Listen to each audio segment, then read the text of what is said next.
Another day, another budol. Hi everyone! So for today's video is, ayan, ito naman yung part 2 na na-purchase ko kay Sir Jeffrey Ong sa kanilang shop. So without further ado guys, ayan, unbox natin.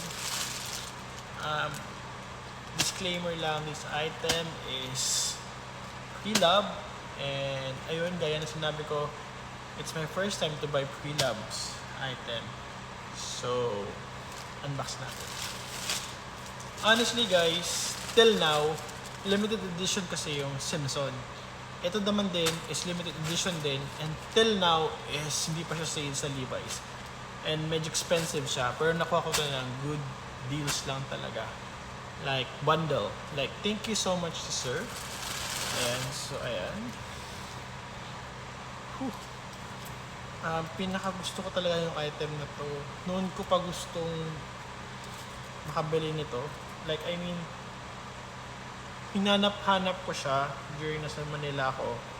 Pero good thing na may message ko siya that time na kay Sir Jeff, makaibenta niya to. And ayun, nag-post siya, and then late ko nang nakuha or nakapag-mine dun sa jacket. So, ayun, ito lang yung nakuha ko. Ito siya. Ito mismong Gundam collection. Ayan. Honestly guys, the brand new is nasa, I think, 7,000 pesos to or 5,999 pesos to. Ito. So, good thing nakuha ko siya ng best deal talaga. I feel bad kasi hindi ko nakuha yung partner nito. But, yung nabilhan niya nun, or nakabili nun, is I'm trying to reach. Sinusubukan ko talagang mag-message. Nag-reply naman siya.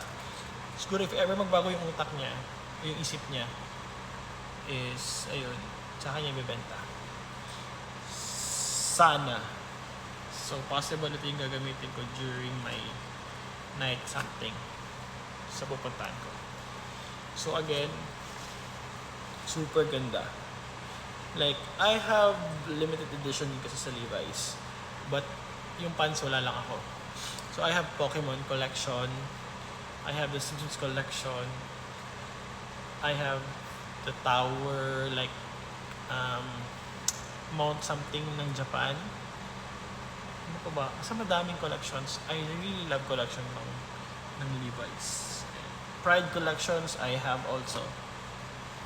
So this one. So this is the Gundam. Expensive talaga si Gundam collection. Sana lang meron akong, sana mabili ko yung tawag dito, yung jacket nito. Sana, Lord. Anyway, so, ayan. So, ito yung aking part 2 na unboxing. So, this is the Gundam Seed Collection ng Levi's. Meron pa akong i-unbox today. Sige, try ko subukan na. Try ko yung i-unbox lahat. Kasi meron pa akong tatlong boxes from Zara.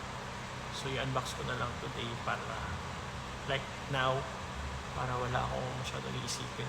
Or maybe tomorrow ko na lang i-unbox. So, yun lang guys. Thank you for watching.